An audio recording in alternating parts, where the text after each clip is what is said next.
Thumbnail দেখে কিছুটা guess করতে পারছো আজকে আমরা কোথায় যাচ্ছি? আজকে আমাদের পিকনিকের ডেস্টিনেশন হলো মালদা থেকে 17 কিলোমিটার দূরে একটি জায়গা, যেটি একসময় ছিল বাংলার রাজধানী। যারা মালদা থেকে আমার ভিডিও দেখছো তারা কিছুটা হলেও গেস করতে পারছো যে আজকে আমরা কোথায় যাচ্ছি। তো চলো শুরু করা যাক। সো আমি তোমাদের হোস্ট ঋষিকা, আর তোমরা দেখছো ঋষিকাস লাইফস্টাইল।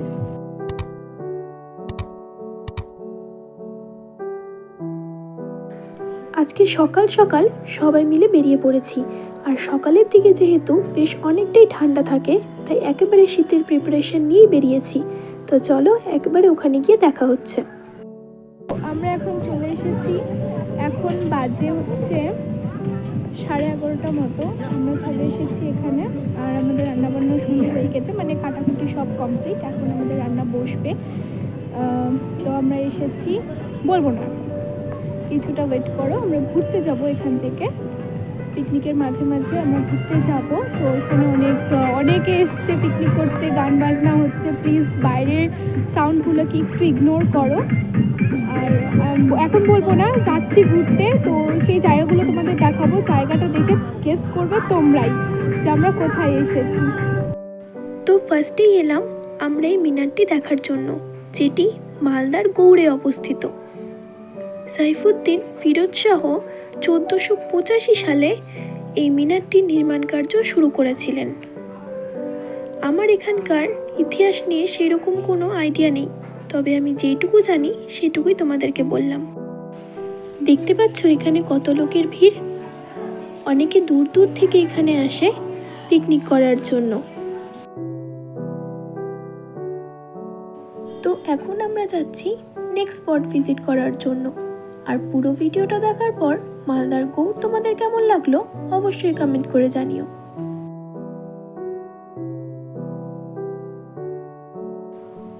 আমাদের নেক্সট স্পট হলো ওই যে দূরে দেখতে পাচ্ছ এই গম্বুজটি। এখানে ঢোকার পথে দেখলাম অনেক ছোট ছোট দোকান বসেছে, বলতে পারো ছোটখাটো মেলার মতো, যেখানে প্রচুর জিনিস বিক্রি হচ্ছিল, যেমনটা তোমরা দেখতেই পাচ্ছ।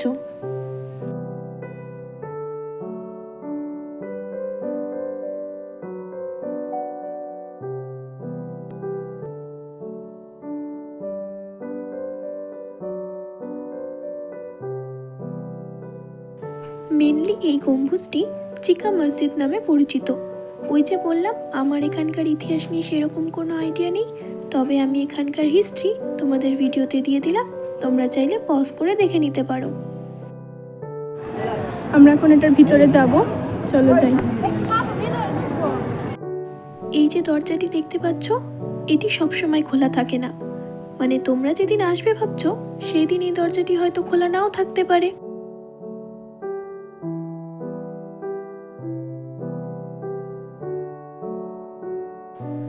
তখনকার দিনের ইটগুলো দেখছো কত ছোট ছোট ছিল। বেসিক্যালি এই গম্বুজটি চারদিকে 4টা দরজা বিশিষ্ট। দেন আমরা ঘুরে আসার পর মারা বাবাদেরকে একটু রান্নার কাজে হেল্প করে দিচ্ছিল, যাতে আমাদের রান্নাটা তাড়াতাড়ি কমপ্লিট হতে পারে।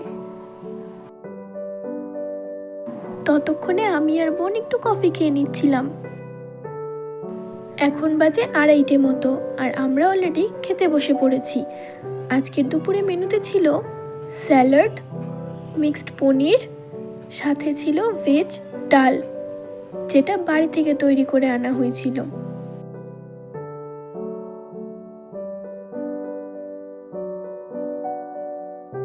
আর ছিল মাটন। তো আমাদের খাওয়া দাওয়া সব কমপ্লিট। এখন আমরা যাব আরেক জায়গায় ঘুরতে। তো তোমাদের দেখলেই যে কিছু কিছু জায়গা আমরা ঘুরে এলাম, যার ক্লিপ আমি তোমাদেরকে আগেও দেখিয়ে দিয়েছি, ইভেন তোমরা দেখলেও ভিডিওতে। তো এখন আমরা আরেকটা জায়গা ভিজিট করার বাকি আছে, তো ওইখানে ঘুরে তার আমরা বাড়ি যাব।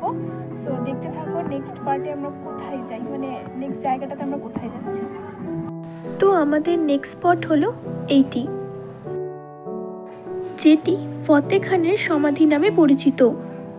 বাইরে থেকে বোঝা না গেলেও ভিতরে ফতেহ খানের সমাধি রয়েছে।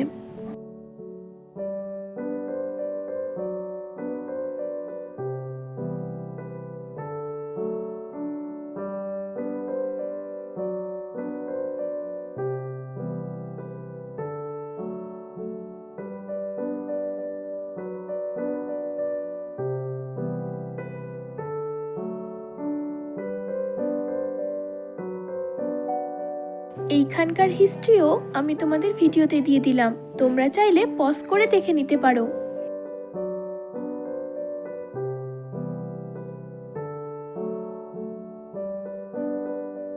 আর এই যে ঘরটি দেখতে পাচ্ছ, এই ঘরের মধ্যেই রয়েছে সেই সমাধিটি। এই দেখো,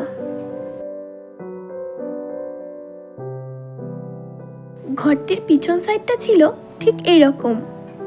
আজকের ভিডিওটি তোমাদের যদি ভালো লেগে থাকে তাহলে অবশ্যই লাইক, কমেন্ট, শেয়ার করবে। আর আমার চ্যানেলে যারা নতুন তারা চ্যানেলটিকে অবশ্যই সাবস্ক্রাইব করে দেবে।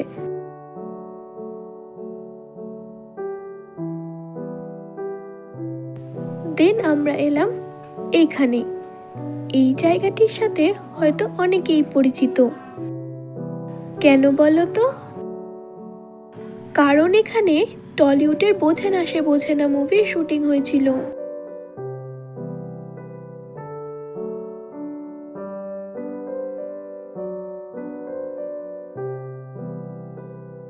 দেখো তো চেনা যাচ্ছে কিনা।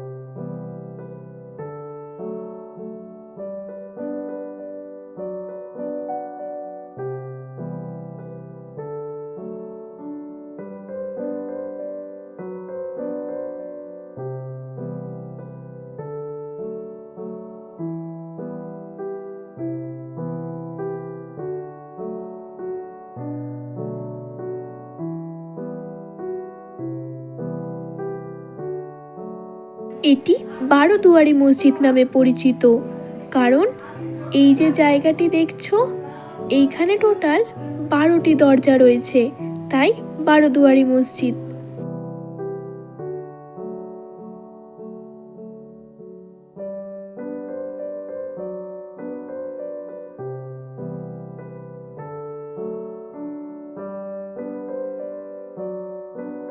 আর আমি এই জায়গাটিকে একটু ঘুরে ঘুরে দেখছিলাম, কারণ সেই অনেক ছোট থাকতে আমি এখানে এসেছিলাম, তারপরে আর আসাই হয়নি।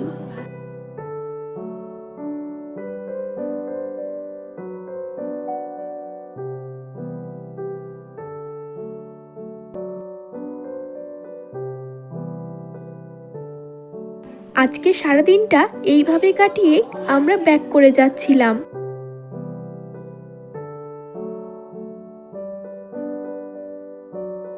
আজ তাহলে এইটুকুই, দেখা হবে নেক্সট ভিডিওতে। আপাতত সাইনিং অফ।